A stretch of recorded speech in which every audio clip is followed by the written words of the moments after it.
Hello everybody, welcome back for another video. Hope you're all doing well and that you're all having a great day. As always, a free way to support the channel is by leaving a like, by leaving a comment, or by subscribing if you have not already done so. Continuing with the series, I believe you should invest in. Today we're going to be doing Daniel Arsham. For those of you who don't know Daniel Arsham, he is an artist, gotcha, with a respectable level of consistent hype. This is one of the things that I believe is the most important when it comes to investing in art. A lot of times people usually will ask who to invest in, who to buy, etc., etc. If you can find an artist who has been hyped up or popularized and has consistently held on to that hype over the course of a 5+ year period, they are generally an artist that you can start looking towards to be able to invest in. Daniel Arsham is often associated with what you would call a hype beast. Air quotes, these are people who buy Supreme, these are people who buy Yeezys, these are people who buy from another artist called Kaws, K-A-W-S, who is also extremely popular. One of the things that I like about Daniel Arsham is that, once again, I saw him a couple of years ago. I got into his art, but it was definitely a coin toss if his popularity would continue. And he has continuously done not only amazing art, his price appreciation is absolutely incredible, and also he's still popular. A lot of artists, sometimes you'll hear about them. I won't name any of the artists who were popular and currently aren't popular. I don't want to diminish their brand or anything like that, but there were many a couple of years ago who were even expected to be the next Banksy, who you never hear about anymore. They're not even discussed on actual forums of not even up and coming artists, like anyone who has proper price appreciation. One of the reasons why I collect the number of artists that I do is the idea of being prolific is something that I find very important. There are a number of artists who are quite huge, who sometimes only may make 2 pieces a year. I find this to be an actual shame, not only because I would love to see more art from them, but also if they release 2 pieces a year and they usually have an edition size of 10 to 50, only very small, large collectors are going to be able to have these actual small editions. The idea of being prolific is that you constantly create, but Daniel Arsham keeps creating things and it's not bad. That's the really crazy part, is that he's kind of kept up with this really good consistency of his art, and it's quite nice. For those of you who are unaware or have not seen many of the things that Daniel Arsham has created, listen, and once again, this also ties into the why I think he's a good pick to actually pick up. A lot of artists, major artists especially, will sometimes only make paintings, only. Or they'll make prints, that's just, wow. That is to say printed out pages, but they'll only release them 2, 3, 4 times a year. Very special releases. No one can get them except for the hyper rich. Daniel Arsham has released soup cans, which were great. He has posters, he has statues, he has sculptures, a number of sculptures.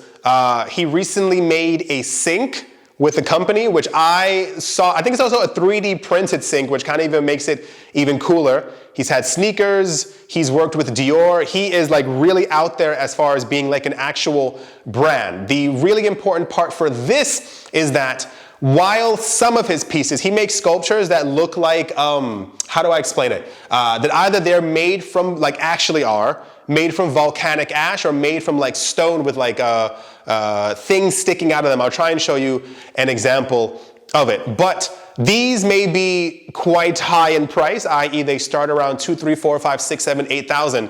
However, the soup cans actually started out, I believe, at 60, 75 cents per soup can, because it was an actual can of soup. But they sold out, of course, over the course of a 1 or 2 month period. You were able to buy them online.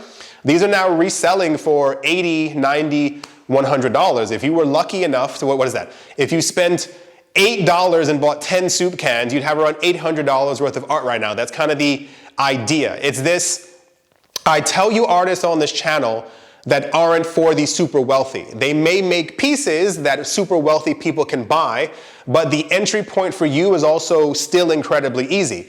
Daniel Arsham, I don't know the time frame. I want to say it's every 2 or 3 weeks.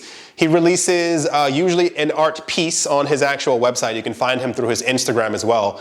And these typically go for around like $500 on the drop. I know it might be a lot, at least to some people. But the idea is that this is still incredibly affordable for an artist of his caliber to actually release such an item like that. A lot of his items he released 2 or 3 years ago were these, I mean, I don't know what they even were, like foam or something like that, they were called relics.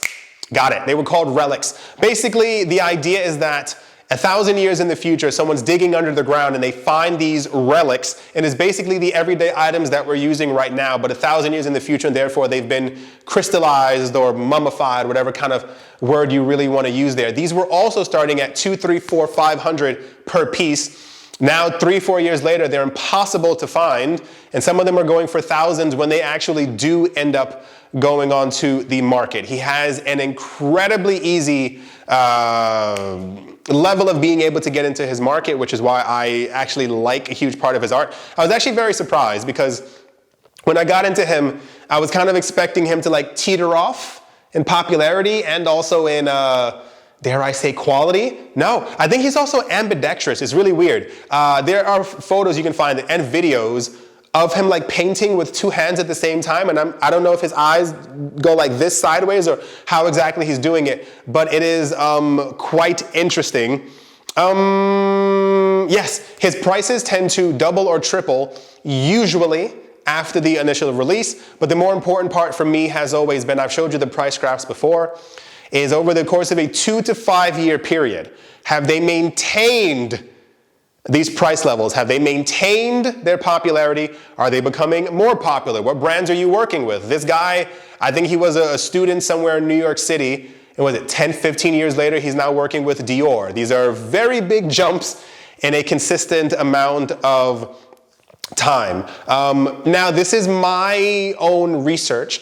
As far as I can tell, Daniel Arsham is not at the moment considered a blue chip artist as far as the likes of Banksy and Invader and all these other people. I don't see him on many blue chip artist lists, which I think is absolutely insane because I think his art he has actual talent. I need to stress that as heavily as possible.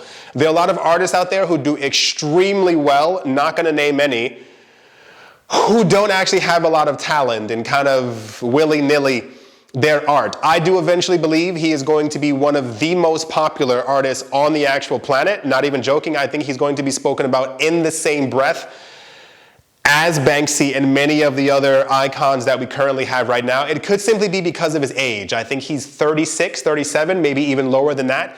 And typically I think there's like a gauge to say, well, he's not in his 50s and therefore he can't be considered blue chip, if you will, the same way that Kusama and many other people are. But I think my opinion, I think he's going to do extremely just fine. He's already in a number of museums and has a huge, large collector base, which he then makes sure to release items that they can also then purchase as well. He also had something a year or 2 ago with IKEA. One of his major pieces is like this clock that's kind of like floating in time, and it has this like thing behind it, like a cloth or something.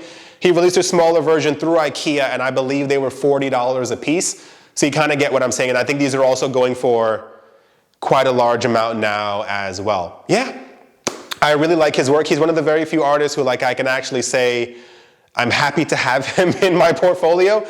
Once again, keeping it completely realistic, a lot of the people who I do collect, it's because I've seen the price appreciation. I know that they are blue chip. I know that they get sold in major auction houses, Sotheby's, Christie's, Bonhams, and they have been doing well over the last 15 years, so I collect them. But I don't always care for how their art actually looks, regardless if they're in my portfolio or not. Yes, I do hope that you've all enjoyed. I do hope that you all have a great day, a great morning, a great afternoon, a great evening, wherever you are, wherever you might be. I do hope that it is absolutely fantastic.